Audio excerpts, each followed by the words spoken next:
ایک لمحہ، صرف ایک لمحے کے لیے سوچو،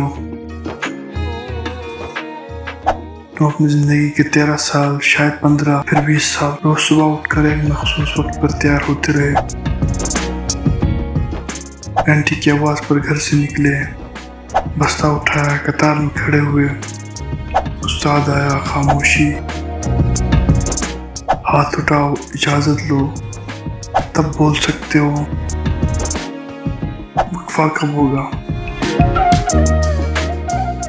وہ بھی گھنٹی طے کرے گی، کلاس کب بدلے گی، یہ بھی گھنٹی طے کرے گی۔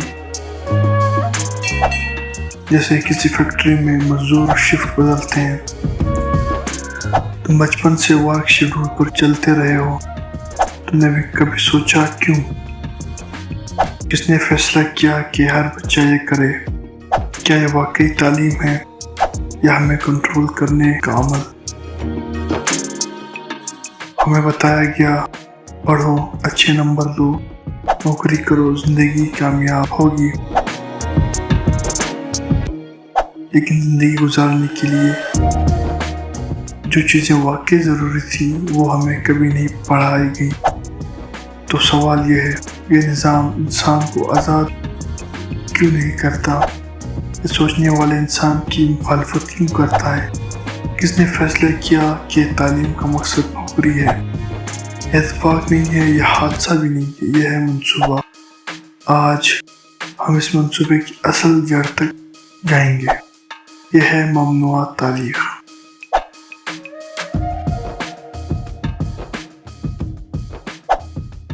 ممنوعہ تاریخ میں خوش آمدید۔ یہ وہ جگہ ہے جہاں حقائق موجود ہیں مگر نصابوں میں پائے گئے ہیں۔ یہ پوشیدہ دنیا کا دروازہ ہے۔ سبسکرائب کرو، حقیقت میں داخل ہو جاؤ۔ کہانی شروع ہوتی ہے جرمنی کے ایک علاقے سے، پروشیا۔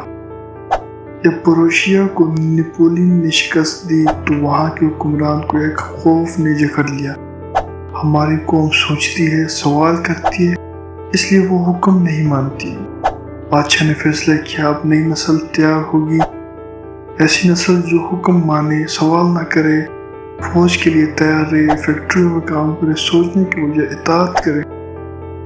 یہاں پہلی بار لازمی تعلیم کا فیصلہ ہوا، لیکن یہ تعلیم بچوں کو آزاد کرنے کے لیے نہیں، یہ قومی کنٹرول کا منصوبہ تھا۔ اسکول مطلب فوجی تربیت، قطاریں فوجی لائنیں جیسی، گھنٹی فوجی کیمپ کی طرح، اجازت لے کر بولنا، غلطی پر سخت سزا، سوال کرنے کی حوصلہ شکنی، سب کو ایک جیسا بنا دیا۔ یہ تعلیم نہیں تھی، یہ دماغی تربیت تھی تاکہ بچہ سوچنا چھوڑ دے، اطاعت کرنا سیکھ جائے۔ ایک پروشائی افسر نے لکھا، ہمیں ایسے شہری چاہیے جو فرما بردار ہوں، ریاست کی خدمت کرے اور سوال نہ کرے۔ سوچو یہ الفاظ 200 سال پرانے ہیں مگر آج بھی تمہارے کلاس روم میں زندہ ہیں۔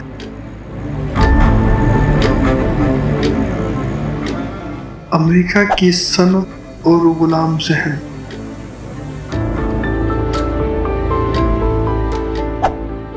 19ویں صدی کے آخر میں امریکہ صنعتوں میں ڈوب رہا۔ فیکٹریاں، لوہے کی ملیں، کوئلے کا دھواں، مشینیں، ملک بڑھ رہا تھا مگر ایک مسئلہ تھا، مزدور نہیں مل رہے تھے۔ وہ جو مزدور تھے وہ سوال کرتے تھے، زیادہ تنخواہ مانگتے تھے، مزاحمت کرتے تھے۔ امریکی حکمرانوں نے حل ڈھونڈا، انہیں ایک ایسا نظام چاہیے تھا جو لاکھوں پنکھے ذہنوں کو خاموش مزدوروں میں بدل دے۔ انہوں نے پروشا کے نظام کو چرا لیا، پورا فریم ورک، پورا ڈھانچہ، پوری سوچ۔ راک فیلر کا خوفناک کردار۔ دنیا کے امیر ترین لوگوں میں سے ایک، جان ڈی راک فیلر، اس نے عوامی تعلیم کے لیے پیسے دیے، اخباروں میں اسے ہیرو بنایا گیا مگر اس کے اپنے الفاظ آج تک موجود ہیں، میں سوچنے والی قوم نہیں چاہتا، مجھے کام کرنے والی قوم چاہیے۔ سوچو، جس انسان نے تمہارے تعلیمی نظام کے لیے پیسے دیے وہ تخلیقی دماغ نہیں چاہتا تھا، وہ صرف کام کرنے والے پرزے چاہتا تھا۔ یہ تعلیم نہیں تھی، یہ کارخانے کی ذہنی تربیت تھی۔ اعلیٰ طبقے کے لیے الگ نظام۔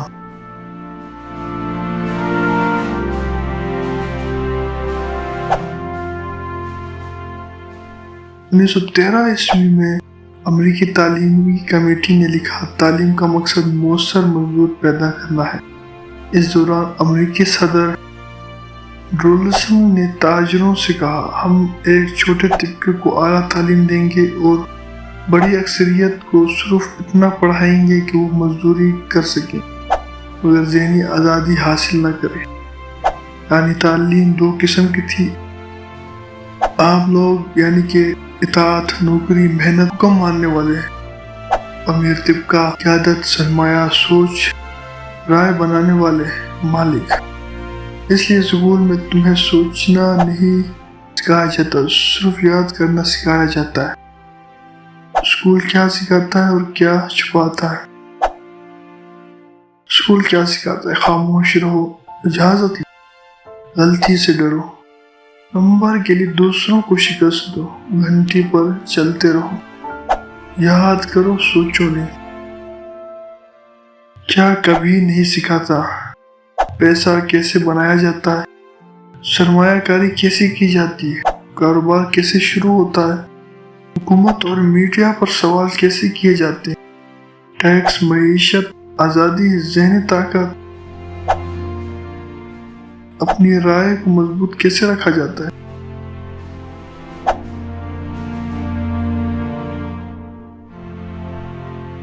یہ کمی کیوں ہے؟ یہ اتفاق نہیں، منصوبہ ہے تاکہ تم نوکری ڈھونڈو، نوکری بناؤ نہیں۔ اصل ثبوت، سرکاری رپورٹ۔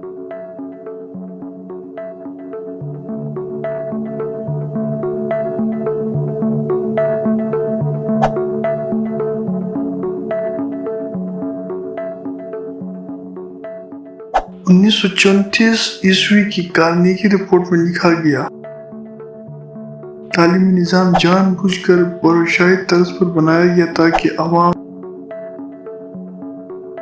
فرما بردار شہری رہیں۔ اس رپورٹ کو سماجی کامیابی کہا گیا۔ یہ نظام ناکام نہیں، یہ اپنی اصل کامیابی پر چل رہا ہے۔ آج کا نتیجہ، آج دنیا میں لوگ اپنے نوکری سے نفرت کرتے ہیں۔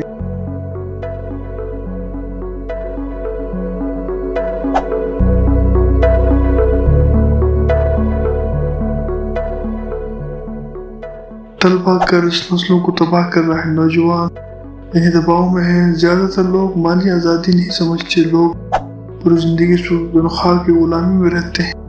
یہ حادثہ نہیں، یہ وہی فیکٹری ہے جو پورشا نے بنائی تھی،